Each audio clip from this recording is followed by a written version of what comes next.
Avant de commencer, n'hésitez pas à vous abonner à la chaîne et d'être courtois dans les commentaires.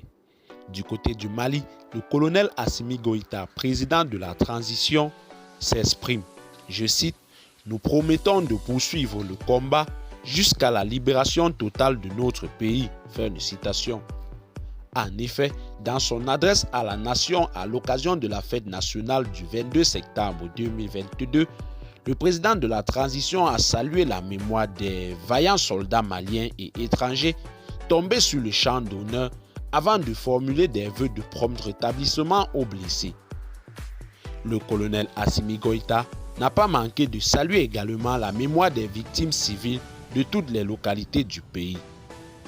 Je cite, « Nous promettons de poursuivre le combat jusqu'à la libération totale de notre pays. » Fin de citation, a déclaré le président de la transition.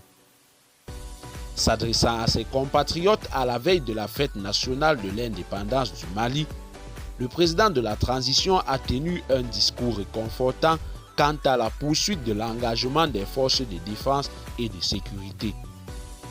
Je cite, « Nous promettons de poursuivre le combat jusqu'à la libération totale de notre pays. » Fin de citation, a-t-il déclaré. Pour tenir une telle promesse, l'espoir repose sur l'épaule de nos braves forces de défense et de sécurité.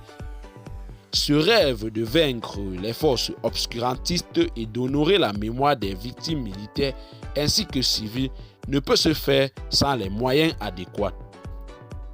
La mise à la disposition des matériels de guerre est une préoccupation, mais aussi une réalité qui se confirme depuis la prise du pouvoir par les 5 colonels de la transition. Je cite, « Pour atteindre nos objectifs, le gouvernement a, au cours des derniers mois, acquis et mis à la disposition de nos forces armées des équipements de dernière génération. » Fin de citation, a rappelé le colonel Assimi Goïta.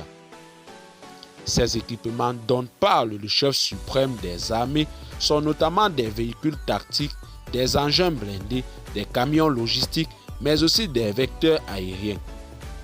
Pour le colonel Assimi Goïta, la montée en puissance actuelle, fruit d'un renforcement acharné des capacités terrestres et aériennes des forces armées, résulte d'une série de réformes et d'améliorations conséquentes des conditions de vie et de travail des hommes et femmes qui se battent au quotidien avec ardeur contre le terrorisme et les autres menaces qui assaillent notre pays.